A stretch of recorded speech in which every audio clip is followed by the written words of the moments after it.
안녕하십니까. 이번에 126회죠. 6회 합격, 1차 합격한 정상용이라고 합니다. 제 점수는 이렇고요. 제가 이번에 네 번째 시험이었고요. 그동안 123회부터 시험을 봐왔고, 점수가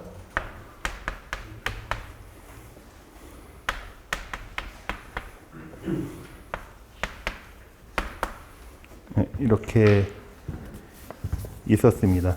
제가 현장에서 한 14년 동안 근무를 하다가 본사로 발령이 나면서 2년 전에 발령이 나면서 그때 좀 여유 시간이 생기면서 이 시공기획사를 준비하겠다라는 생각을 하게 되었고, 그래서 준비를 시작했는데 여기서 좀 문제가 생긴 게 뭐냐면, 지금 와서는 문제라고 생각하는 게 제 자신에 되게 자신감이 있었나 봐요. 그래서 나는 독학해서 따겠다, 이거 무조건. 내 이 시험은 독학을 해서 나 혼자만의 공부 방법을 터득해서 따보겠다라는 생각으로 20년 11월부터 준비를 했습니다. 준비를 해가지고 보시다시피 첫 번째 시험이 57.6점이 나왔잖아요. 시험을 보고 딱 생각이 들었어요. 아, 나의 판단이 맞다. 이거는 내가 조금만 더 하면은 된다. 그런 시험이구나 라는 생각을 했었어요. 그리고 요 1차 시험, 첫 번째 시험을 보고 두 번째 시험 볼 때까지 상당히 많이 공부를 했던 것 같아요. 그때 가장 공부량이 많았는데, 그렇게 공부를 하고 두 번째 시험을 보고 점수를 받았을 때 이 뭐지? 뭐지? 라는 생각을 하게 되었어요. 그러니까 실질적으로 공부량은 많았는데 점수가 변동이 없었거든요. 그래서 여기서 제가 하나 딱 양보를 한 게, 저희 우리 원장님 특강 있잖아요. 특강 동영상을 한번 봐야 되겠다. 그러니까 주변에 있는 사람들이 많이 추천을 하더라고요. 그래서 그 특강 동영상을 봤었어요. 그래서 그 동영상을 봤더니 여러 가지 뭐 아이템, 무슨 장판지, 뭐 이런 얘기들이 나오더라고요. 그래서 이런 게 있구나. 적용해 봐야지. 라고 생각을 하고, 그거를 믿고 또 시험을 봤죠. 그래서 세 번째 시험 봐서 나온 점수가 58점입니다. 여기서 이제 딱 뼈저리게 느꼈어요. 아, 아니구나. 내가 너무 자만했고 교만했구나. 라는 생각을 이 단계에서 하게 됐습니다. 그래서 그때 시험 불합격한 거를 보고 바로 모의고사반으로 수업을 들어야 되겠다라는 생각을 갖고 등록을 했고, 앞에 계신 박찬문 교수님을 그때 만나게 됐습니다. 제가 이게 연말에 계속 진행이 됐어요, 모의고사가. 그래서 좀 시간이 그 연말이다 보니까 또 이렇게 외부적인 모임들이 많다 보니까 좀 유혹이 많았는데, 저는 철저하게 수업 시간은 지켜가지고 왔습니다. 그리고 숙제는 무조건 다 했고요, 당연히. 시험도 굉장히 열심히 봤고, 첨삭도 굉장히 많이 들으려고 노력을 많이 했고요. 그렇게 모의고사 레벨 1을 한번 거치고 나니까 가장 많이 변화됐던 게 뭐냐면, 머릿속에 있는 복잡한 퍼즐들이 맞춰지는 느낌을 받았어요. 교수님께서 저한테 얘기했던 게, 생각하지 말고 일단 시키는 대로 해주세요. 그러니까 본인이 생각하는 게 맞다고 생각하지 말고 일단 세팅할 수 있는 체계를 갖춰주세요 라는 주문을 하셨어요. 그래서 정말 시키는 대로 했거든요. 교수님이 시키는 대로 했고, 그 패턴대로, 아이템대로 만들어져야 되는 그런 도표와 그림과 이런 것들을 조합하는 것도 다 시키는 대로 했었습니다. 그리고 그렇게 모의고사 레벨 1이 끝나고 시험을 봤죠. 근데 시험장에서 느낀 게 뭐냐면은, 제가 세 번째 시험이고 네 번째 시험이었는데, 저는 초안을 작성하지 않거든요. 초안을 작성을 그동안 안 했었는데, 이번에도 안 했어요. 안 했는데 머릿속에 초안이 그려지더라고요. 그러니까 그동안 모의고사를 통해서 제가 세팅해놨던, 그러니까 수없이 많이 연습하고 시험을 봤던 그 패턴들이 머릿속에 떠오르면서 레이아웃이 짜지면서 그냥 작성을 했는데 시간이 남았어요. 시간이 많이 남아가지고, 용어 같은 경우도 두 페이지 쓴 게 한 세 문제 정도 됐고요. 그게 한 21점, 22점 정도가 나왔고, 점수 보시다시피 편차가 없잖아요. 저는, 이게 어떤 효과냐면 제가 체계를 갖춰가지고 그 안에 틀을 만들다 보니까 그 틀 안에 제 그동안 1년 동안 공부했던 거를 넣는다는 느낌? 그러다 보니까 이게 편차 없이 밸런스 있게 모든 그 문제들이 점수가 골고루 나왔거든요.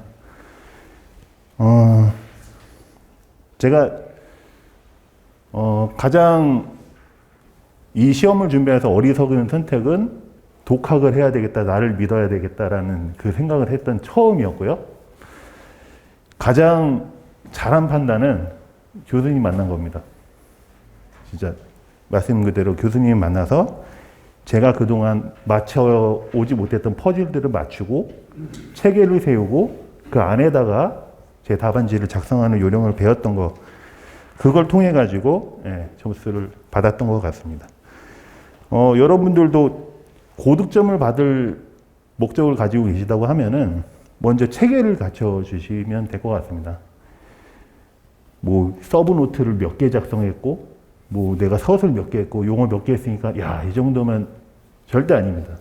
체계를 먼저 갖춰지고 그 틀 안에서 내가 가지고 있는 지식들을 넣으시면은 충분히 합격할 수 있는 그런 토대가 만들어질 거라고 저는 제 경험을 토대로 말씀드릴 수 있을 것 같습니다. 네. 저 끝나셨습니다. 네. 네. 근데 지금 제가 궁금한 게 이제 그 체가 도대체 뭔지 지금 뭔가 궁금하실 것 같아요. 맞습니다. 네, 그럼 샘플을 하나 간단하게 서술해서 어떤 그 간단한 체계만이라도 시간 관계에서 어떻게 할 수 없으니까 네. 간단한 체계를 한번 그려주시는 게 이해가 좋으실 것 같습니다. 뭐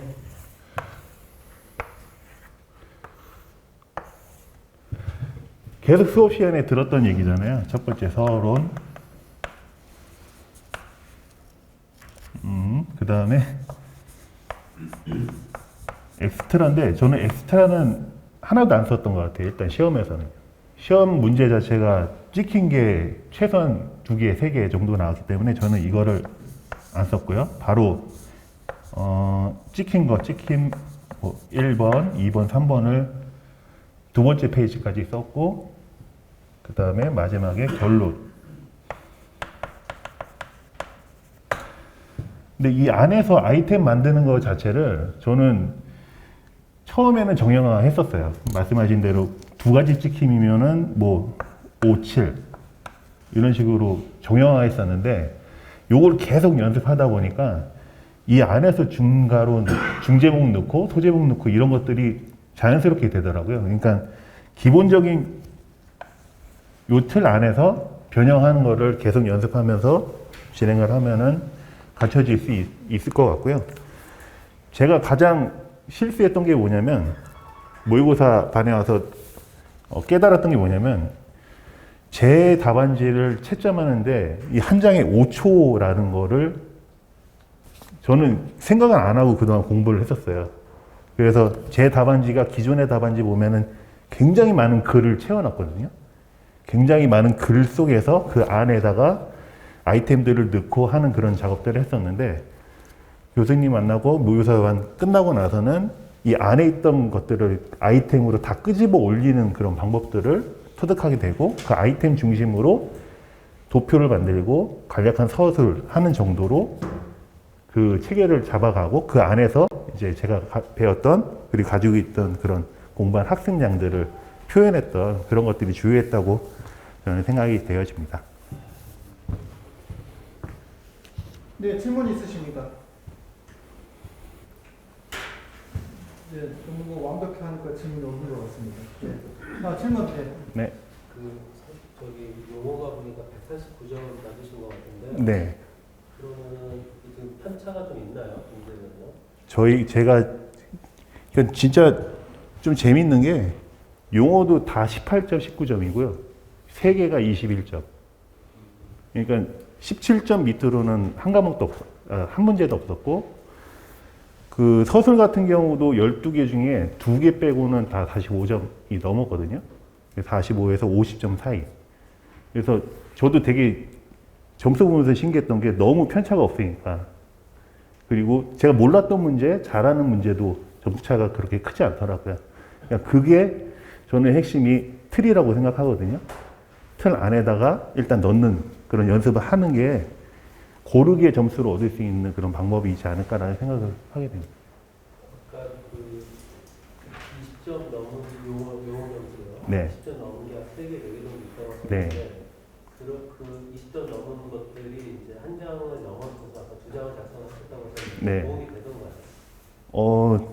그러니까 수업 시간에는 의미가 없다고 얘기를 하셨는데 저는 그 2장씩 쓴 문제가 다 21점, 22점이 나왔거든요.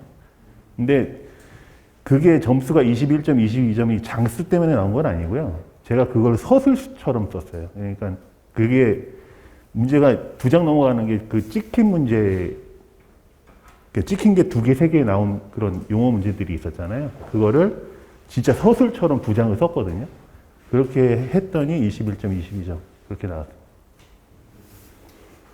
글씨를 빨리 써서 2장씩 쓰는 거예요? 아니면 준비를 다 해서 머릿속에 다 떠올라가는 각오를 써서 그렇게 되는 건가요? 제가 요 3번 시험 볼 때는 저 첫 번째 시험 볼 때는 손이 부러지는 줄 알았고요.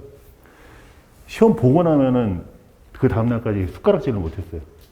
너무 글씨를 많이 쓰고 빨리 써서 진짜 그게 힘들었는데 이번에는 진짜 편하게 시험 보고 시간도 많이 남고 그렇게 보고 왔거든요. 그리고 점수도 한 5점 정도가 갑자기 올랐잖아요. 제가 이 2달 사이에 공부량이 그렇게 많지 않았어요. 했던 거는 딱 모의고사 반 와서 세팅한 거 그거 외에는 달라진 게 없거든요. 그래서 제가 계속 말씀드리지만 공부량도 중요하지만 세팅하는 거 그리고 연습하는 게 중요하다 이렇게 말씀드리고 싶습니다. 모의반에 처음 보신 거는 기본 용어 서브노트가 없을 텐데 그 숙제도 다 하는 건가요? 저는 용어 서브가 없고요. 최초에 시험을 볼 때 합격자 서브를 받았고 그 다음에 그 교재 가지고만 처음에 시작을 했고요.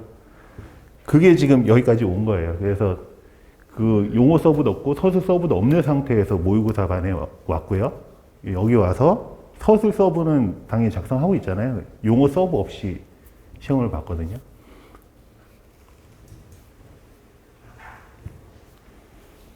네, 시간 관계상 여기까지 마치겠습니다. 수고하셨습니다. 네, 감사합니다.